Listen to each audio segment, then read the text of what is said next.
Bato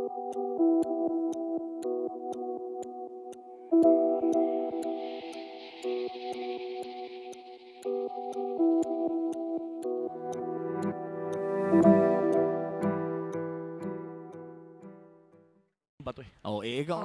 Ay, magiging Darna ka na nun. Magiging Darna ka na nun. Mga kulang na lamang kung sabihin na lang natin na yung Grak na yon ay katulad ng nangyari kanina, tinunaw muna. Kumbaga, yung tinunaw na bato, madali na kainin. Now, entering the second picking phase. Marksman ang hanap. Natan na naman ba ang ating makikita? Walang natan, tinanggal ng ay, tinanggal na pala. Pwede sila mag-Harit, pwede rin mag-Brody. Actually, pwede rin yung carry. Ang dami ba?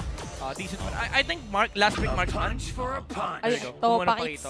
At kasabayan ito ng Barats na rin ni Sensui na right now on a 50% win rate. Not the best, but still a very viable pick in the current meta. Parang ano dito, same sila ng average Lord take ni Kyle TZ. So magmamatter pa rin dito yung timings nila in terms of the retribution. Tsaka kung sino unang makakaangat in terms of level. Yeah. Edith for AP Bren. Actually, walang Masha. So, choices for Oakwin. Wala rin yung Grok. I think Edith is nice. Anything na may pang-initiate, may pang-control, and may decent damage. But yung Marksman, pwede nilang kurin kagad yung Harit dito. Either yung Harit or yung carry, or actually yung Brody rin for Super Marco, yung favorite niya. Unless gusto nila mag-Roger. Magsasam kaya ulit sila dito.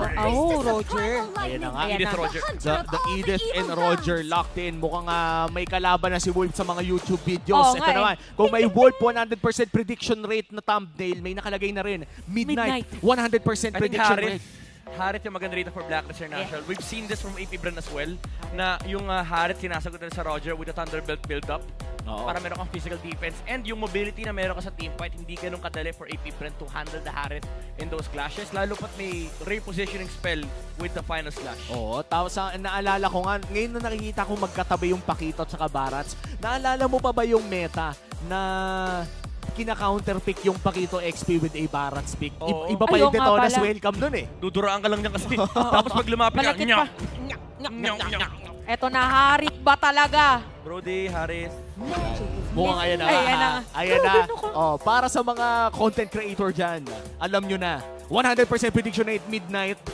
In fairness kasi, itong dalawang team na to, meron kasi akong tinatawag na draft behavior matrix. Ano yun? Itong dalawang team na to, sobrang consistent nila sa pag-pick nung slots nila. May pattern talaga. Actually, since week 4, since week 3, dun lang nag-break yung AP Bren sa pattern nila na laging roam or mage yung first pick nila. Ngayon, first priority na nila yung jungle. And hopefully, that change gives them ability to triumph this time around. Dahil kung titignan natin ang audience prediction, 66% ang nasa AP Bren na 30-something naman sa Blacklist International. Pero ngayon na pagpasok natin sa Game 1, dito na rin natin makikita kung sino nga ba ang unang makakakuha ng momentum sa kanilang side. Dahil minsan kung sino kasing manalo ng Game 1, parang tumutuloy-tuloy, ang laking bagay na eh. Magiging crucial talaga dito is gonna be the shot calling for both teams kung paano yung magiging pattern nila in terms of objective taking. So, 30 minutes ba ito na laban? Malalaman natin yan! Iba ang ating question of the day, pero ayan yung dagdag pa. Aabot ba ng 30 minutos ang laban na to? The last time na nakita ang AP Bren at Blacklist International ay tumagal talaga ang laban na yon. Hindi ko makakalimutan yun kasi si Edward nakatamos. Tapos 4 yung tinatangki niya. Omi, papaalala ko lang sa'yo kasama natin sa this ang mother of all series. Ay, ayan na nga. Nung huli tayo nag-cast, M5. M5 na Game 7. Game 7 yun, finals pa. Mangiyak-ngiyak tayo pagkatapos sa pagod. Tsaka sa saya. Siyempre. After ng game na to, kakaibang mga technique na naman. Parang hindi may time na lagi natin nakikita si Edward na nagpapakito. Makikita ulit natin siya. Isa sa mga tinawag na Edward Balboa. Oo, yun yung isa sa mga naging signature pick niya dati, no? Kasabayan ng kanyang Benedetta. Pero si Sensui, binalibaliktad na! Oo, napakadami players agad. Baka first blood! Para dito sa side ng AP Bren. Mainit! Mainit, para kang sinabunutan, tas binalibag ka. Ano to? WWE ba to? Ito yung regular season, yung second half resolution ng AP Bren. Sabi kasi ni Kyle TZ kanina, dapat pag magiging aggressive sila, agresibo talaga dapat. Imagine mo pati yung gold lane sumama sa gank. Oh, Sama ko dyan. Ngayon na nabanggit mo nga, no, parang minsan lang tayo makakita ng ganun. Yung gold lane pa lang bumabanat na pre-level 4. Well, look at this, Edward. Down bottom lane kasama si Flap, TZ at si Few. Pero mukhang hindi naman siya magpapakita. Sobrang weird makita nung may 1 assist ng gold lane. Agad-agad no, nakaka-counter sa pala ng laban. Sobrang weird. O kasi usually diba rotation dito sa may XP lane kasi kagaya niyan, magpapa-level 4 muna sila. Few, isang minion wave. Oo. And now with the first turtle spawning, mukhang mauuna sa pwesto ang Blacklist International. Pero mukhang magko-contest naman ang AP Bren. In fact, sinurrender ni Sensui ang pwesto na yon, kaya AP Bren ang magsisimula. Parang pupwesto yata muna dun sa may purple buff ang priority dito ni Sensui. Yeah, ito yung typical Blacklist playstyle na kapag alam nilang hindi sila makaka-contest ng turtle, ibibigay talaga ng jungler. Pero Yue and Edward would still try to contest para magamit ng retry. Kasi usually yung mga teams, kapag hindi mo finose yung retry, matik yung jungler na kalaban nag-i-invade eh. So, ang ginagawa ng Blacklist dito is pinapa-retry nila yung jungler na kalaban para hindi invadean si Sensui. Yeah, and I think the question here for me is ano yung naging trade ng Blacklist sa turtle na yon? Parang yung, nasecure yung purple buff actually para hindi na madiretso kasi alam nila na yun yung prioritize. Vengeance nakita natin. So, aalis ba or uuwi muna si Flap TZ? Oo, may flicker. Pero parang delikado yata. May ano yun eh, yung mga flicker jab-jab. Yung Right jab, left jab. Basta makita niyo yung vision na parang nagre-recall. Basta makita lang kita, pibligeran kita. Ay, meron, ang AP Bren, balita ko, meron ding may boss job naman sila. Oo, shoutout boss jab. Shoutout sa'yo na nanonood ngayon sa venue, of course. By the way, ang AP Bren, tinayo ang ating bandera. Congratulations sa lahat ng mga awards na nakuha nila recently. No? Iba pa yon, pero ayan na nga yung suntukan sa baba. Grabe si Edward. Mainit yung bottom lane na. Hindi kasi kailangan talaga nilang magpigilan para hindi ko pwede sumama sa teamfight. Dito lang tayo. Parang ganun yata ang gusto nila mangyari. Yung mga XP-laner natin, hindi lang pang esports, pang sports din eh. Kanina si Edward, sabi niya nagbe-builder, kaya ito may suntukan. Pero bottom lane. Sige, suntukan. Si Sensui magiging target nila. Sakto!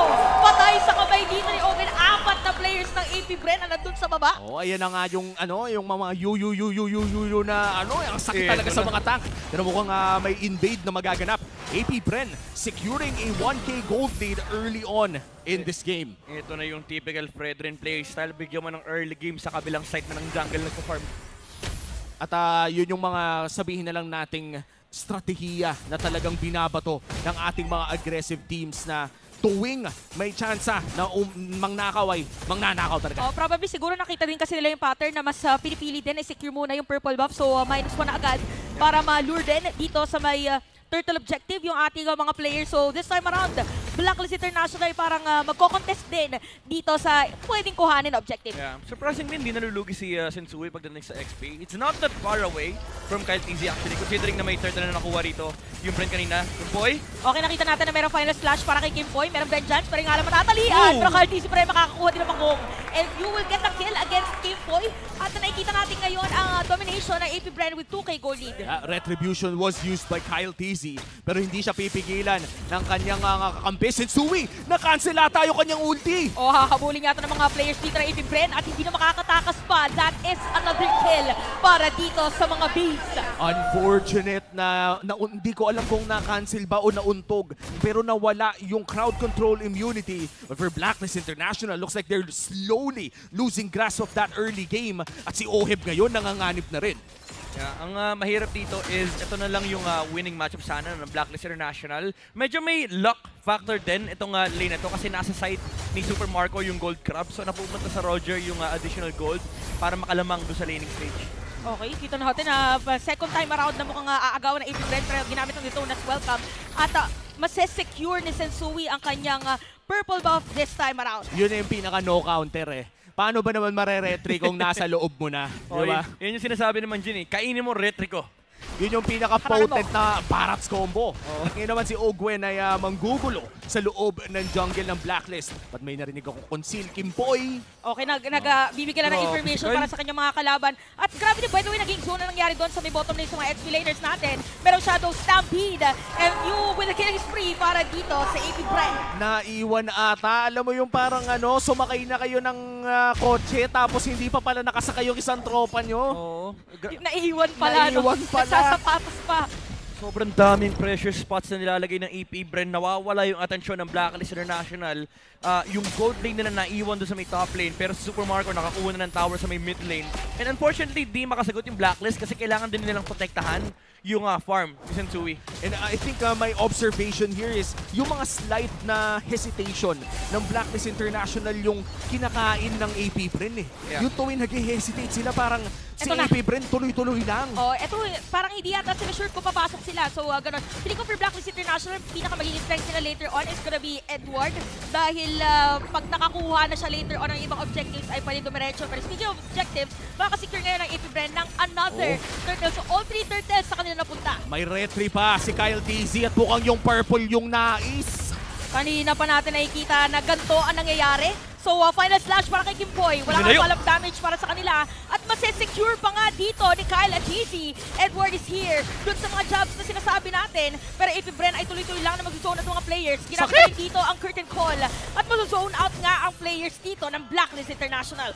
Hindi rin ma-force out ng Blacklist International dito yung resources ng AP Bren. Habang tuloy-tuloy lang yung pag-aarangkada nila, wala kasing binaburn na importanteng skill dito on the side of AP Bren. Reliant lang sila doon sa crowd control ni Fredrin dahil naka-support na emblem siya rito. And naka-Oracle din. More HP, more healing effect, more CDR, only frontline. And also, one thing na kailangan isipin ng Blacklist International, hindi sila makalaban kasi may Netherrealm. Kanina pa katabi ni Few yung Fredrin.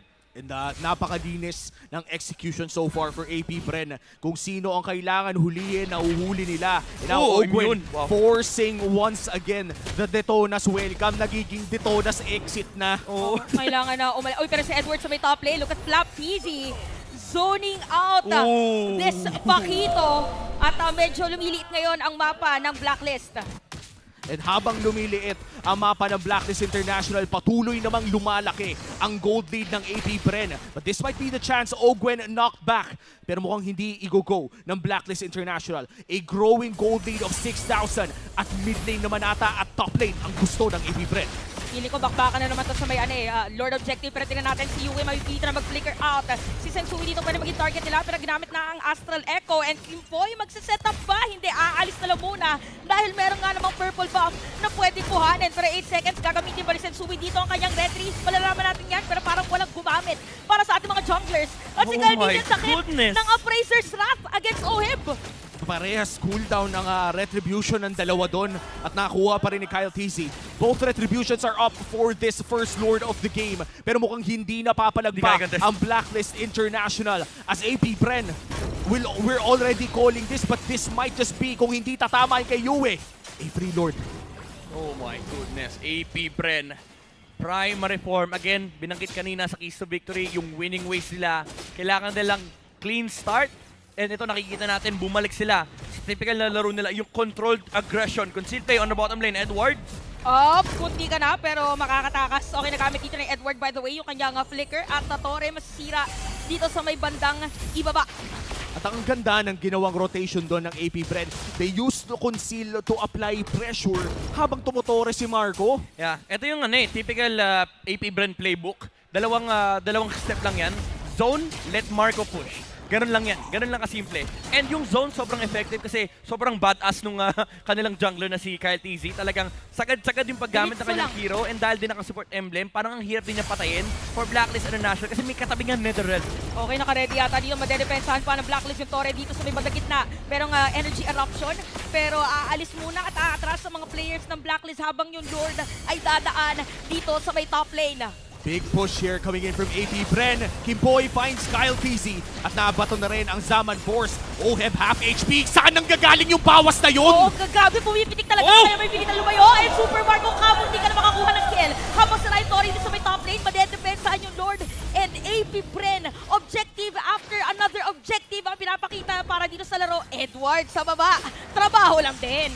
Yeah, that's the best thing that they can get for now for Blacklist International. At least accept the fact na wala na yung top lane tower. Kumuha na lang sila ng trade para at least lumuwag yung mapa. But then again, AP Bren, you saw the typical playbook once again. Zone lang mula sa AP Bren, let Marco push. And kanina, pinasok pa nga ni Marco yung heroes ng Blacklist kasi tinamaan sila nung parami sa first kill. Now, Flap Daisy, nagamit na rin ang Zaman Force. Ogwen, half HP. May Primal Wrath pa rin pero nagamit na nga ang mga crucial ultimates as they back off. Was that a successful defense? I mean, for Blacklist, yes. For AP Bren, parang try and try until somebody dies. And then, ang kinaganda nito is kinokontrol lang din ng AP Bren yung wave ng mapa. Ngayon, 50 seconds for the next Lord spawn. As much as you want to freeze the map here for AP Bren. So, ang gagawin ng Blacklist, pwedeng hindi nila i-clear to para tumulak sa side nila para hindi makontrol ng AP Bren yung double wave setup. Now with an 8k gold lead, AP Bren, do you think the call here is to just wait for the Lord? Yeah, disiplina lang. Sabi nga ni ni Flap Daisy kanina, discipline lang.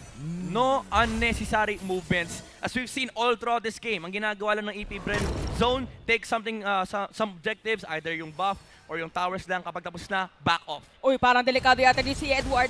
Makakatakas ba? Pero dalawang players, ginamit rin ng Flicker at merong Astral Echo na nagamit dito ang Blacklist. So, AP Bren medyo disiplinado din nung moment na yun. Even mga players na kalaban. At habang nangyayari yan ay nasa pwesto na rin ang AP Bren. The Brethren already starting the Lord habang nang nanakaw ng Purple. 2-in-1 na ang mga galawan ng AP Bren at alam nila na sila ang may hawak ng lamang. Alam mo yung mga players ng AP Bren, lahat sila parang pwedeng employee of the month. Trabaho lang eh. Kung feeling ko nga kung i-do to, pliniker ko yun eh. Pero sabi ni Owen, no need. Discipline. Yung emote, no. Sabi kasi ni Ogwen, ganito kasi yan guys. Para maging efficient kang roamer, lagay mo yung mga battle spell mo sa tamang lugar. And ang kinagandaan dito, dahil na-reserve niya yung flicker niya, pag pumasok yung Lord, sabay-sabay silang papasok. And excited ako makita, no? If there's one player that could pull it out, I do think that it will be Ogwen. Yung second skill, yung onward flicker pabalik, mahirap gawin yun eh. If you're an Edith player, siguro ilang beses mo nang titry at ilang beses ka na ring ay, walang nakakita na. Wala nakakita na Nash. Kailangan perfect timing. Tsaka pwede pa yan makombohan eh, yung Shadow Stampede. Nung Paramis, yung para mapalayo na talaga. Yung para nagre-relay sa mga team building.